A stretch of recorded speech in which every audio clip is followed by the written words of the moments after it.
Hey there, are you a travel creator who is beyond trend chasing and beyond viral views? You've already made it. Your content is working. You are getting brand deals. But now you're kind of like a deer in headlights. Well, it might be because you are treating your travel content creation like an influencer and not a business owner. Over here, I've created the only business building community for established travel content creators who need to save time and create a bigger impact online. We're building this together and you're totally invited. There's literally no community for successful travel content creators who want to build actual businesses and not just chase followers. The first round of this program is very limited to a small number of creators because I want to keep it that way. We're building this together. You literally get one-on-one personalized support with me for a really good deal, if I don't say so myself. To get in on the travel creator business plan, you're going to need to send me a message on Instagram and I will send you all the details. Hi listeners, welcome back to another episode, or welcome to your first one. If you are new, I am Laura and I am a content strategist for travel creators. And if you are a creator of any kind, you've definitely Googled something called pitching. Pitching is a big part of the creator game, and I don't need to tell you that. But what I do need to tell you is about Bento. And there's nobody better to tell you about the most amazing pitching software out there for content creators, especially UGC creators, but there are so many other different types of creators who can use this software than the CEO herself. Everybody, please, little golf clap for my friend Jaclyn, the brains behind Bento. Before I turn it over to Jaclyn herself, I want to tell you what the heck Bento is. If you've clicked on this episode wanting to hear about pitching, that's where we're going to get into, but Bento is a tool that has completely changed my business, especially the UGC side of my business, which, to be honest, I've only started taking seriously since about April of this year. Bento allows me to send up to 400 personalized pitches with my portfolio attached to brands every single month. Every single day when I'm not working, Bento is to pitch different brands for UGC deals. It's honestly amazing. And one thing I've done recently is create my own templated pitch email in Bento that is not UGC based, but is actually pitching to tourism boards to let them know that, hey, I work with travel brands and tourism boards as well as travel influencers, and I can help you make your blog or your newsletter a lot better than where it's at right now. The short of it. But Bento is your VA. It is your best friend. It is your sidekick working when you are not. So I'm Jaclyn. I am one of the co-founders and the CEO of Bento, and Bento is an AI sales tool to help content creators land brand partnerships by running a sales process. And I've been building this for the last, call it 18 months. Prior to that, my last decade of my career has been in tech startups. So my whole experience so far has been in tech and primarily in sales and product roles. And I have a lot to share around best practices on how to sell to brands and build a business. It's so insane. I just can't believe you've done this in like 18 months. Like when I reflect back on like what the heck was I doing 18 months ago? I'm like, oh, no problem. Jaclyn's just like built a game-changing industry software. No problem. Trust me, it's not me. And without my team, who is really the brains behind it, it could not have been done. So, but I appreciate it. That's so cool. Okay, so you had like this expertise before, because in like the software and the tech startup space, because I feel like that's an incredibly intimidating area to just like figure out how to create this thing. Yes. Yeah. I've been building startups for basically since I graduated university, so the last decade. And it's been in a range of industries, from like a fashion app to like a recruiting startup to now creating tools for content creators. And so we know a lot about how to build software, but at the same time, we also know we played around with a lot of software when we were building our other startups. And so that's actually where I started to see there's a lot of software to help people run sales processes and a lot of big enterprise style software, but not software to help the individual solopreneur, the content creator who's just like a one-person show trying to run a business. none of those tools were made for people like us and them. And so we wanted to build basically a more intuitive and lightweight version of software we were seeing that was super impactful for us building a business, but for this demographic of people who I think is completely underserved. Oh my gosh, totally. Wow, I'm so nerdy about this. This is so cool. What was the moment that hit you if you're like, I have this idea and I'm gonna try and figure out how to do it. Like, when did that happen and what caused that? Yeah, so there were a couple phases. The first phase was really trying to understand who's a demographic of people I want to build for. And I was actually inspired by, I had two younger half brothers, so they're like in their teenage years. And, they're your very typical Gen Z teenage boys. And, I'm always having conversations with them around like, what do you want to do when you grow up? And like, let's plan your future and all the annoying big sister stuff.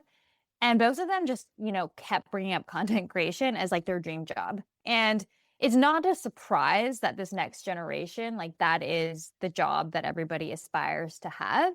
And I think that when I thought about that, I'm like, okay, there's only going to be a growing amount of people who become content creators. And we haven't seen a lot of them turn their hobby into like real businesses. And so what needs to happen in order to really empower these people to build real businesses? And so I started to dig more into like content creation and kind of that demographic. And then I just started talking to a bunch of them. So I just reached out to people on Instagram and email and just said, I'm totally new to the space. Can I learn from you? And I just learned more about people's workflows and then realized their biggest pain point was really this part of the admin side, trying to reach out to brands, getting brand deals. And that was an area that I felt like I could bring a lot of my past experience in and build software for. So that's sort of the origin story. Wow. Oh my gosh. I hope you've thanked your brothers for the idea. That's crazy. Yeah. I love that you said that you just asked people what they wanted because I think, especially when even creators who are creating lead magnets to Yeah, get people on their email list, it's like they just like create something and guess. And it's like, actually, it's so simple just asking someone what their problem is without saying, like, I don't have anything to sell you. I'm just trying to figure out totally. what's wrong. People are so generous with their time when it doesn't feel like you're selling to them. And I really found that like when I reached out and I just said, hey, like, I don't even have anything to sell to you. Yeah, I don't even have a product, but like, I want to hear a little bit about what you hate about your job right now. People are like definitely willing to go on rants about that. So you can learn a lot from Yeah, that. absolutely. That's so awesome. Okay. I feel like we should just get into UGC a little Sure. bit Yeah. here. And okay, this is a tough question that I've asked other UGC creators, and I'm curious from your perspective. Mistakes you see creators making over and over, and you're like, I just don't understand why this is still happening. I don't understand. If you have Yeah. any, that would be great. Yeah. So I can talk for UGC creators, and then I can talk about just like people who pitch to brands in general. Love that. So maybe we start with pitching in general, and then we go specific into UGC. I mean, the number one thing is really like fear of failure. I think a lot of people think it's a huge deal to send an email or a pitch to a brand and they want to make everything perfect before they get started. They are very scared to hit send. So you just get a huge amount of people who just again, like they don't never shoot their shot. So obviously that's like the number one step is like it's not that big of a deal actually. If you just send an email, you get ignored, it's not a big deal. Mhm. But after that, it's really like how do you iterate as you test your pitching? So like what I mean by that is the formula I kind of see as like a really good pitching strategy is you have your pitch template and the things that you share around why you should work with a brand. You've figured out the right niche that brands are like excited about what you're offering. And then you have you're picking the right brands to pitch to within that niche. And all these three things you have to test a lot in to figure out that like good fit. Because when I started doing UGC, I was like, oh, I really want to do home content because I'm moving to a new place and I want like a bed and I want all this stuff. And like I started pitching and I got like no responses, even though I got so many responses from like, K beauty brands, for example, because I had a lot of examples of those videos. I'm like, why is no one in the home niche responding to me when I'm getting so many responses in beauty? And it's obviously like there's so many reasons why. It's like maybe I just don't fit the demographic of people that they want to sell to. Maybe my home is not like that aesthetic. I didn't have enough examples. And I think like a lot of people just take rejection as like surface level, but they don't think about all the reasons why they're not aligning with the brand and then making those changes. So then when I realized I wasn't getting responses to home brands, I completely changed my portfolio. I kind of said that I specialize in home content. I changed my pitch template. I did gifted campaigns first so I could mention brands I worked with in home, and that increased my response rate so much. And so it's really about iterating and figuring out all the pieces that brands care about and like not just trying one thing and just like getting rejections and thinking it's not working for you. So like for sure that's the biggest mistake people make is like they try it, they don't see results, they don't do anything to change it, to change anything that would change the results that they get, and then they just give up. Mm-hmm. Oh my gosh, that's so funny because I started UGC when I was moving into a new apartment and also pitching home. No, exactly. Yeah. Um, Yeah. so yeah, so I think that's kind of mistakes people make from pitching in general.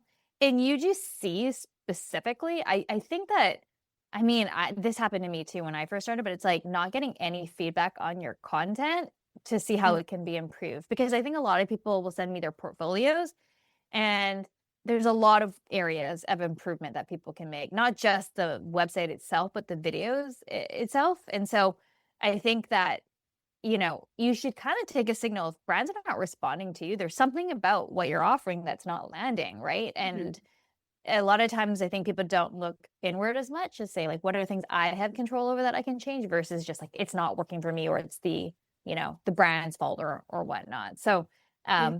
yeah. That reminds me, and I would love to know because a big part of Bento is being able to see real data because it's amazing. Yeah, Great. We can go send quite literally thousands of pitches, but it doesn't mean anything if we're not paying attention to how they're received, literally. But exactly.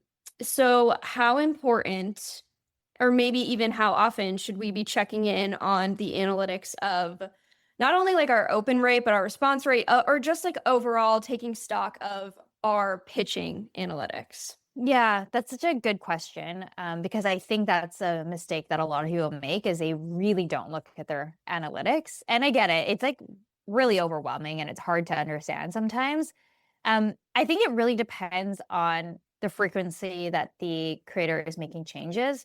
So if you are changing your pitch template every single week, then you should look at your analytics on a weekly basis. If you're changing your pitch template once a month, then you should be measuring the changes each month. So how much did your response rate improve this month compared to last month based on the changes that you made? You can also measure your analytics based on just pure volume. So typically, like statistically significant volume is like 30 and above. So, like, if you just sent out 10 emails, then looking at your stats isn't going to be that accurate. You should be sending at least 30 emails for every change that you make to actually measure whether or not, the analytics is reliable. That's such good information. This also made me wonder because there are an infinite number of brands and niches you could pitch to. And like you said, you were wanting to pitch to home style brands, but that's not what your portfolio was reflecting. Is there, do you feel like when creators are first, UGC creators specifically, are first starting, they should just focus on a few niches rather than being like, okay, cool, it would be awesome to partner with like a drink company. It would be awesome to partner with like office accessories, whatever. Is there a benefit to really focusing on a few niches, or is it better to just like cast a wider net if you can? Yeah. So, my personal opinion, okay, in the best case scenario, what I would tell someone to do if they had all the time and infinite resources is to create a portfolio for every niche that you specialize in. So if you wanted to pitch to 10 different niches and you had 10 different portfolios that had multiple samples of videos in those niches, I would say that's great. If you're just starting out and, there's so much work to do and you don't have enough time and resources, I would pick like 3 or 4. I think that when your portfolio looks a little bit more focused, brands feel like you're speaking more to them, and it's more likely you're going to get a response too. And then I think when you're picking your niche, I honestly think like a lot of times people pick like what their dream ones are, like, oh, I would love to get paid to go on travel. And of course, like everybody would. But when you're just getting started, I think it's like what's the content you enjoy making the most? Because typically if you really enjoy making that content, your content is going to be better and it will show through in your videos. So don't force it. Like try creating content that you really enjoy making, and just start from there. Oh, that's so good. This is such good advice. I just got a call from Matt mid recording this episode letting me know he's on his way home from pickup basketball, everybody. Never fear, he is on his way back. Just want to keep everybody updated. He is going to be taking a shower and eating dinner when he is home. That was the call that I received. Why do our boyfriends always call us about things that could be texts? Ah! All right. Anyway, back to the gist here. Okay, so for niches myself, I really started UGC when I was thinking about moving into an apartment after a long time of just traveling full time.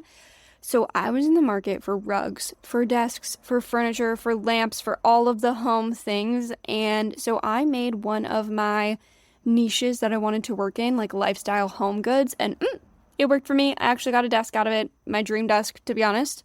And I'm actually getting custom shelving, so that's pretty actually epic. Love that. So home and lifestyle is one of my niches. My other niche is wellness and health and wellness things, because you don't know this about me, but I used to work in product marketing for a wellness company before I became your travel content strategist BFF. Yes, I did. So I have been working in marketing for a minute.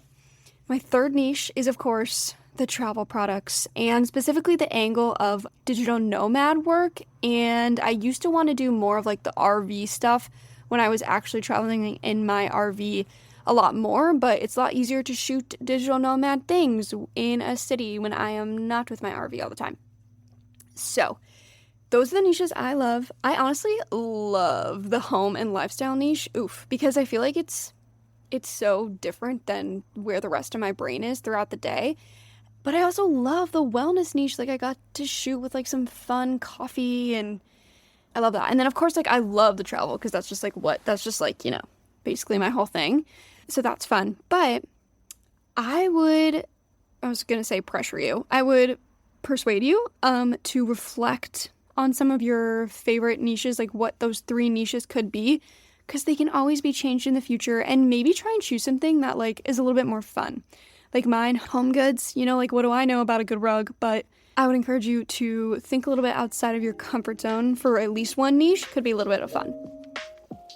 Okay, let's continue down this pitching train. I want to know some of the bad pitches you've seen. And by that, I mean, if you want to share like, okay, this is just like what's not making a good pitch. This is a no. Yeah. Okay, so 2 things come to mind. The first, I remember seeing someone do this and I was like, oh, this is really bad practice. It's like writing stuff. It's kind of like, when people make videos that are just trying to get like to be controversial or get like attention, even though it's like not the purpose, like that's not what the message you're trying to get across. Rage bait. Exactly, right? And so this creator, like their subject line was one of those like urgent requests in capital. Like it seemed as if there was like something that this brand needed to action on right away. Like it was something like urgent required action, like something like that in capitalized. And I think like that's an easy way to get your email in spam, because people are gonna, of course, somebody that freaks out seeing urgent action required, they'll click on it, realize it's a pitch email, and then just instantly hit spam. So I think like big mistake is to do anything that is kind of tricking the person on the other end and kind of like baiting them into something. I think that's just bad practice. Another bad practice I think is like obviously super, super long and like loaded emails with a lot of content. And so sometimes I see people put Like, I'm not joking. Like, sometimes I've seen people put 10 hyperlinks in their email to show like 10 different samples. And I think like, you really have to realize that these brands have like 2 seconds, right? They're not going to click on everything.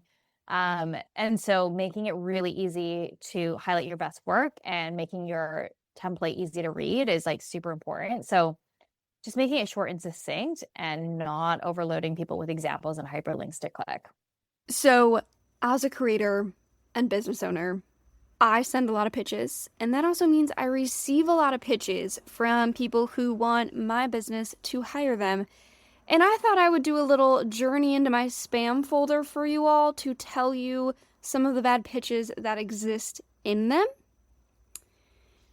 Let us begin. Here is one. Hello, I have already visited your YouTube channel and I see that you are struggling with subscriber and video views. Already you have uploaded 97 videos. Your video is good, but views and subs are less. Do you know why? Okay, first of all, the shade. The straight up shade. Let's not begin with telling somebody the problem that they have, because they already likely know it, but by hyping them up a little bit. So we could have started with, your videos are good. All right, moving on. Let's find another one. Okay, here is a better one. Hi, Laura, I'm blank, director of blank blank at blank, and I'd love to introduce you to my colleague, other blank. Given your leadership in travel content writing, we recognize the importance of scaling outreach efficiently, especially as businesses like yours focus on growth in Q3. To save you time, we prepared a streamlined proposal highlighting how our blah, blah, blah, blah, blah, blah. Could we schedule a quick 15-minute chat this week to explore how this could align with your goals? Happy to share the full details then. Looking forward to your thoughts. Okay, it's pretty good. The thing I will say about the bottom, don't end it with a looking forward to your thoughts. I'm never going to look forward to giving you my thoughts. Okay?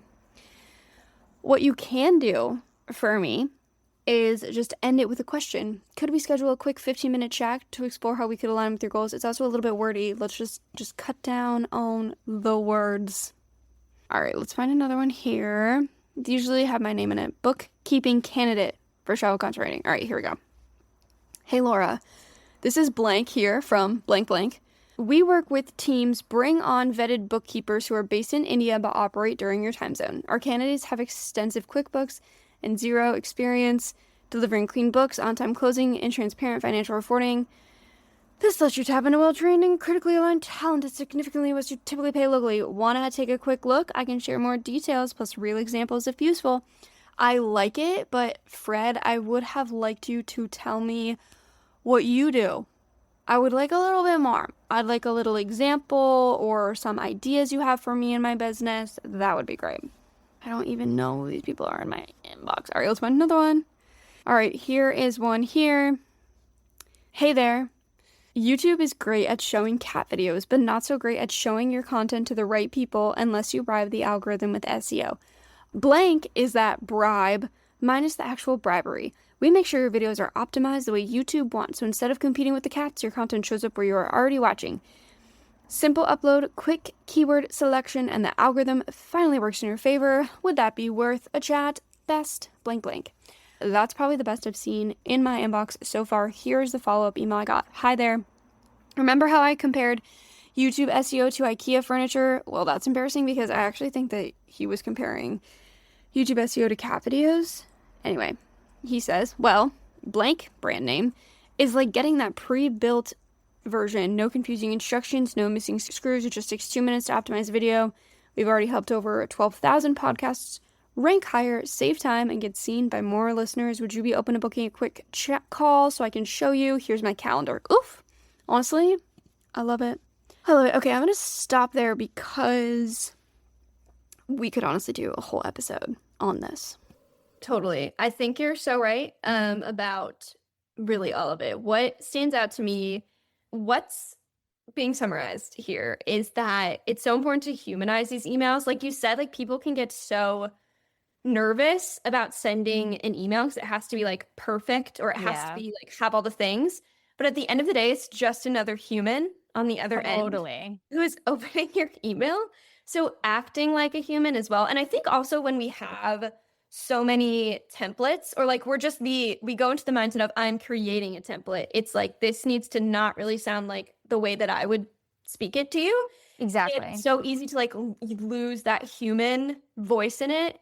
Do you have any tips on how you can kind of like I guess we could just talk about the importance of like personalizing your emails, because we know brands get so many emails and it's so easy and immediate to be like, this was AI generated. Yeah. Move along. Like, I think sometimes we get really afraid to send an email that seems either too casual or friendly, but like you should really think about, like, if you received this email, how would you respond? Like, would you read the full email? Would you hit reply? Like, I think you should put yourself in the shoes of the other person. Like, what kind of email would get your attention and what kind of email feels like it's not AI written? My small tips on like how to make your email not seem AI are really small things, but it's like, think about all the, when you ask GPT to like edit an email for you, the common things that they do and the things that they never do. So for example, like they never will like randomly capitalize like words in the middle of the sentence, because that's not like, like grammatically that correct. But I like doing that because it really emphasizes my enthusiasm to work with the brand. So I'll like capitalize love or like excited or whatever that feels like I would, enunciate if I was speaking out loud. Another thing I always do in my emails is I always have like a PS and then I add a PS note. And like GPT never does that, right? It never adds like a PS. So like doing things like that, or even adding like a lol or abbreviating words. Like I always like say, instead of saying favorite, I'll say my fave.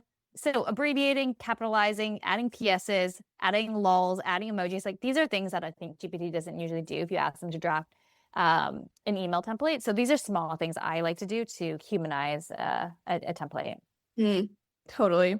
And get rid of the M dash. Yeah, exactly.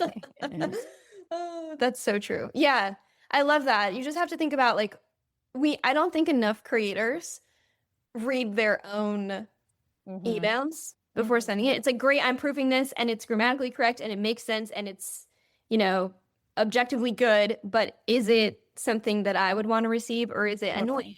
Yeah.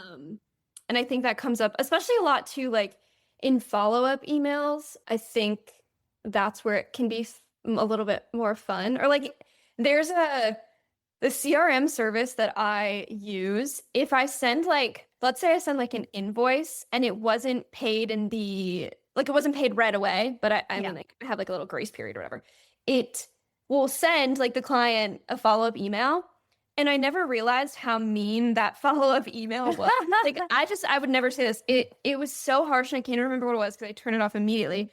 But that too is like, okay, we can learn to humanize this in a way that sounds like me, that isn't so harsh or or like over excited. Like I would never be like, wow, thank you so much for not paying at this time. Fabulous. No worries. Just keep it. It's okay. No, exactly. Another fun one I like to help people do sometimes when they have a pet template, for example, is like, why don't you just like add a picture of your pet? Because like everyone likes to see a cute dog. Like everyone likes to see a cute cat, right? So sometimes we'll put like pictures in their follow-up emails to be like, hey, just to brighten your day, here's a picture of my cat. Like, I love that. Yeah. Or in like the subject line, like dog picking inside. Yes, exactly. That's so helpful. Hi, I'm Maddie Garrett, the host of Paid to Travel, the UGC podcast, where I teach all things user-generated content, aka how to make money through content creation without being an influencer. And here's your UGC tip of the day. More than half of my UGC deals have come from doing this one thing: sending follow-up emails.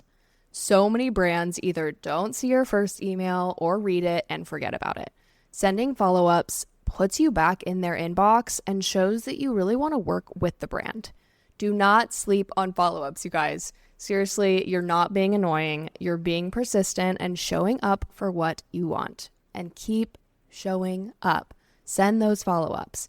If you want to learn more about UGC or listen to the Paid to Travel podcast, you can find more info in the show notes. Back to you, Laura. Thinking about UGC creators who are already finding some success, let's say whether that's like through Bento or through their own outreach, which I just don't do anymore because I don't have to. What are like any tips you might have of somebody who, okay, they've had some success, like they just got to continue the momentum. Like, what should they do to continue that? I mean, I think the place that a lot of people don't spend enough time on is re-engaging their past partners. So I always say this, but like the place you're going to get the highest ROI for your time is repitching to your old partners, because you don't have to go through the whole flow of finding a new brand, sending a cold email, trying to close a deal. All of your past partners already have hopefully had a good experience with you. Hopefully you've driven some positive results for some of these brands, but spending time to nurture those relationships and then resell them or upsell them. And so a lot of my past partnerships, and I'd say like at least 70% of all income I make every single month is repeat deals. And that's because I spend a lot of time trying to make sure that my partners are happy and then like suggest them new ideas for new partnerships, trying to get them on retainers, getting them on bundles. So just like really thinking about all the people you've ever worked with, just like reselling and repitching to those brands. I think that's like the biggest area to like grow one's business. Beyond that, I think it's really thinking about like, you know, how does a brand or company make money? They do it by solving problems for the people that are buying their services, right? And so thinking about how can you help brands that you're working with solve more problems for them is just a good way to think about how to grow your business, right? Like maybe you're working with a brand right now and you're doing a couple videos for them, but you can think of other ways that will help them save time or other problems that they're facing right now.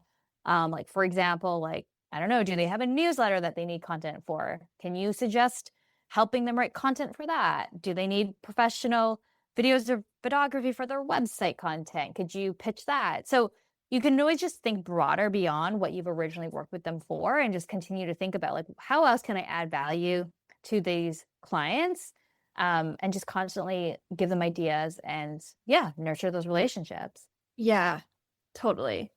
I think another part of being like a UGC creator and just like wanting to secure those long-term partnerships is just doing the boring work over and over and over again until you find somebody in the niche you're excited about who is looking for what you're doing. Exactly. Like, I think it's so easy to want to stop early, but it's like literally this is just a numbers game. You just need to send the emails and that's the whole game. That's it.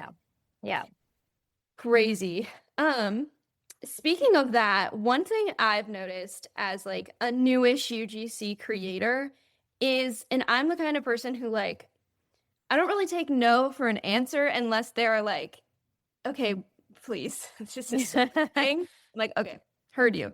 But the number of times that I've followed up with brands like multiple times, like maybe when I get to like the fourth follow-up or something, then they respond for the first time. And I'm like, oh my gosh. Do you feel like that's pretty common? Like, I feel like most cold pitching email advice I've just come across in general on the internet is like, send 2 to 3 follow-ups and then be done. And I'm like, well, I don't know if I'll work like that. Totally. I mean, actually, like when I was doing B2B sales in tech, like common pipelines are like sending 8 follow-ups. So really like 2 follow-ups is very little. I think, I mean, in the most ideal sense, I love doing follow-ups more than 3 times, but on different channels. So if I had all the time in the world, what I would do is like I would send maybe 2 follow-ups in email, and then I would go on LinkedIn and find the person and connect with them there, and then send them another follow-up over email, and then maybe go on their Instagram and connect with the brand on Instagram, and then send another email follow-up. Like the more that you can kind of diversify the content of the follow-up as well as the channel that you're following up, the more likely you're going to get a response. But obviously that's like a lot of effort and time. So, sending follow-ups through email, 3 or 4 of them, I think is totally, totally fine. Totally. Okay. I want to know more, switching gears a little bit, about building Bento. Now you're 18 months in, which is amazing. If you were going to change something looking back 18 months? Is there anything that you're like, oh, I wish that I would have done this differently? So I think from a product perspective, it's very hard to be like, oh, I wish I built this feature first, or I wish we did this first, because we didn't know until we like built it and learned and heard feedback from our users. But the thing that I wish I did earlier, and it was because I was too scared, was like, honestly, was getting on Instagram and TikTok and creating content. So it took a really long time for me to get on social media, even though our users are obviously all on social media. And that was the key place for us to start building a community. I was like very intimidated by social media because I had never created a reel before. I didn't even know how to make a story. Like, I remember the first time somebody, like, I was like, how do I reply to somebody's comment on a story? And I was so embarrassed because I'm like, I don't even know how to do that. Like, so I think like that was the thing I wish I did earlier, because that only was actually like this year really that I started making content on Instagram. And I wish that I had started building that community earlier, because the community we have there now, it's been so helpful for me even asking questions and getting feedback, and people telling us like, a lot of times we'll have an outage on our website and we had no idea, but someone DM'd me and to be like, did you know your website's down? I'm like, oh my God, I had no idea. But like, if we don't like, we didn't have this, like, I don't know how, like, it's so helpful. So I wish I did that earlier. Hey there, it's Laura from Post, and I can tell you that this is exactly correct. This is one part of Bento that I actually love and appreciate so much about this tool, that I can send one email and I'm getting a response from a real life human being. It's something that Google, Meta, X, whatever you want to say, could never. They just simply could never. And it's some of the best money I spend in my business. Yeah. Speaking of like leveraging social media to talk to social media creators, do you feel like you had a strategy behind like, I'm just gonna about how to market Bento on social media, or were you just like, I'm just gonna post about this consistently and see what happens? So I started posting like literally the worst type of content. Like, I deleted all of them because I'm like, these are the worst. Like, what am I? Again, I'm like, I had no idea what I was doing, because these were like pictures or screenshots, and there's no explanation, there's no caption, there's nothing, there's no educational style content. So I think after realizing like and looking at creators that I admire, I'm like, okay, you know what? I think I should be creating more content that like educates people and shares useful information. And I think when I started to curate content that way, it ended up attracting the right users. It's like people who wanted to learn about this, people who were at maybe the earlier stages of trying to build their business and wanted to understand how to pitch. And so I did not have a strategy when I first started, but then like quickly after, I kind of realized the type of content I needed to make to add value to people. And then I just like asking our users too, like, what do you want to hear about? What can I create content for you for? Yeah, totally. That was cool. That's really interesting. I'm curious what kind of tools your business uses to make what happens on Bento happen. Like, for example, like there's so many million web-based tools like Monday.com for your organizing whatever, or like those kinds of software. Are there any that you love? Okay, that's the only thing. We use a lot of software to help us build our own software. Right. I mean, our daily tools, I think that like most companies use are like Slack, obviously ChatGPT. I use Figma a lot to make designs to help the product, like show what the vision of the product is. We use Notion actually to like track our projects, and instead of using a like Monday.com, we kind of use Notion for all of our projects. What else I mean, there's a lot of really technical stuff. Like, obviously we use GitHub to like help build, like put our code on and manage the projects there. So if you want to be super nosy, you can take your little thumb and you can scroll all the way back down to episode 2 of this entire show, where I show you how to organize your content or how to repurpose your content in Asana. It's one of my most downloaded episodes. It's a little bit embarrassing because I didn't really know what I was doing at the time in terms of offering you a podcast episode. But the information still stands, still super valuable, and I would recommend it. Unless, you want to leave your content a mess forever.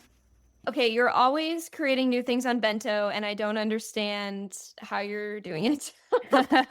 How, like, do you have this massive, like, I picture this like massive calendar of like, amazing. We're gonna roll out the Instagram messaging. How are you even coming up with these ideas, and how long does it take for an idea to happen to then like, okay, it's ready for a user? Yeah. So the cool thing you think about this product, that, I've worked on so many products before, but this product, because I use it myself, because I do create UGC content and I do pitch to brands and I do create content, it makes it so easy for me to like realize, one, like what are the problems with our product that we need to solve for, and then two, like what do I as a user wish we could do, like as a creator, like what would make my life easier. And so I just am always having like ideas that I'll be walking in the street or in the shower and I'll be like, oh my God, this would be so cool if we could do this. So like I always just have a huge running list of ideas, but we always go to our users for feedback all the time. Like once a month we'll send surveys. I'll get on feedback calls with users every couple of weeks. I always ask on our Instagram like for feedback and what you want to see next. So it's kind of a combination of like what I would want to see as a user, plus all the conversations and feedback we get from our users. And we just have this huge running list of like ideas.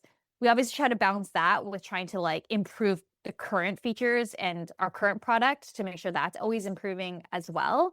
But from when an idea comes out to like, actually getting it out the door for people to use, it could be days to like a couple weeks. Like our team is like super, super fast, and we always like to ship the feature earlier than it's actually ready because we like to get feedback quickly. So a lot of times we'll ship a feature and it'll be like kind of half broken, but then it's like at least we're getting people using it, and it's very easy for us to know like what people care about and what people don't care about. I think a lot of times it's really easy to like wait until a feature is like perfect before it gets launched, but then I think a lot of times you start you put much more time to something that the user doesn't even care about. So we try to prioritize speed over perfection in most cases. That's so cool. I think one of the things I love about Bento so much is that because it's so insanely useful just for like what I'm doing and what other creators are doing, it's so, I think a lot of people would agree with this. It's so easy to feel like if I have a question or a suggestion that somebody is going to really answer me. Like there's no way that I would ever be able to get in touch with somebody at like Meta to like ask a question. Like that's just like not going to happen. And so having it so like approachable, or like like I know there's humans out there. Yeah. There are humans that I can ask questions to about like what I'm doing or how something works. It's so epic. It's so cool. I mean, our team is so great with that. Like we have an amazing like customer success team who really cares about making sure our users feel heard and that we get to it. And our team just works so fast at solving problems too. Like every time, like honestly, we look at every single piece of feedback and every email we get. Like anytime a user has a problem, like we're very much aware of it. So yeah. When you first started like the idea of Bento and like you started working on it, how quickly did you like develop a team behind everything you're doing? So our story is a little bit different than maybe a traditional startup. We actually had the team, we were working on a very different product before we were working on Bento, and this was our recruiting startup. And so we already had a team assembled of developers and our customer success and myself and my co-founder. So we already had that. So I didn't actually would need to be time to like hire anything for this team. Interesting. So cool. That's so awesome. Okay.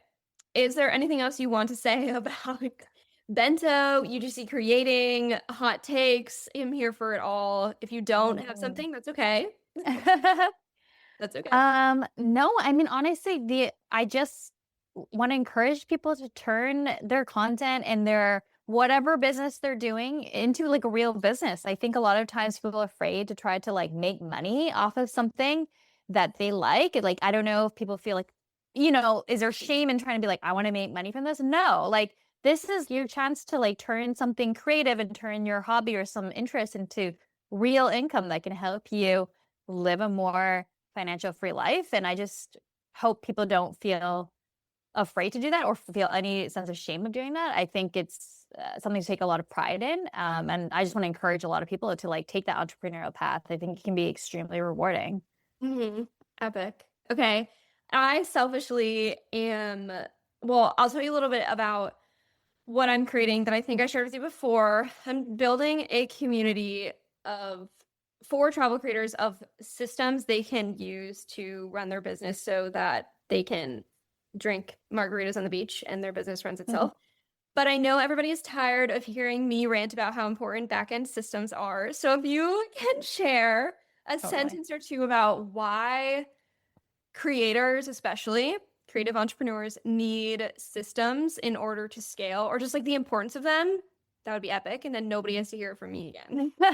I mean, I couldn't agree more. I think especially for creatives, the amount of times I've talked to a creator or just a creative person in general who like it just sucks the life out of them to do administrative work. It just ruins your flow. Like I've heard people take like an hour to write a single email, and that's probably true for a lot of people who really don't exercise that side of their brain and just don't prefer to spend their time doing those really annoying tasks. You should totally delegate or outsource that or use systems to automate that. Like if that's just not where you shine, don't try to force yourself to do it. It's totally worth the investment to spend money on systems and tools to help you do the stuff that you hate doing. Absolutely. Absolutely. Okay. That was so fun. Where do you want people to find you or find Bento? Yeah. I mean, on our Instagram, it's at OnBento. That's where you can find our latest tips, tools, like tutorials, just where I'll answer questions. If you want to DM me, I'm always there. And then our website is www.onbento.com. And that's where you can sign up for a free account and learn more about any of our upgraded accounts. Amazing. Where did Bento, the name, come from? Actually, I was trying to think about like what is like, I think when you say, I think about sales and like CRMs and pitching, it's like very messy. And it's like, how do you feel like it's like put together and organized? And I was thinking about like, oh, it's kind of like a bento box. Like we kind of help you organize all the messiness of a process. So good. I feel like it would be such a cute pet name too. That is, yeah. Dog named Bento. That's so great. Well, thank you so much for sharing so many valuable things here for UGC creators and even creators who are not UGC creators that they need to hear. If anybody's sending an email, they will find value from this. So I really appreciate it. Thank you so much for having me. Bento is honestly how I get most of my UGC business. And the best part about it is that I went on vacation. First I moved and then I went on vacation. And while I was gone, I was getting email replies to the pitches Bento was sending into my inbox with brands wanting to know more about my rates, wanting to set up calls with me, wanting to work with me. It was literally being my assistant while I was being chased by a habituated elk. And I wish any of that was a joke, but it's not. It was doing the most while I was doing nothing except fighting for my life. But Bento is a tool that you 100% absolutely need to have if you are a creator who is thinking about pitching. And of course you're thinking about pitching, bestie, because that is the name of the creator game. It's a numbers game. Like, what do you mean you're not using Bento? And Bento has been kind enough to offer the listeners of this show a 10% off discount if you use the code Laura1. So that is 10% off any of their products or services with the code Laura1. That is Laura, Laura, number 1. So not O-N-E, but the number 1. I will leave that link for you down below in the show notes, but we're here to build system-driven spaces for travel content creators, and Bento is absolutely 100% helping us do that. I hope that you land more deals this week without sending more emails, but until then, happy creating, thank you for listening, and I'll see you soon.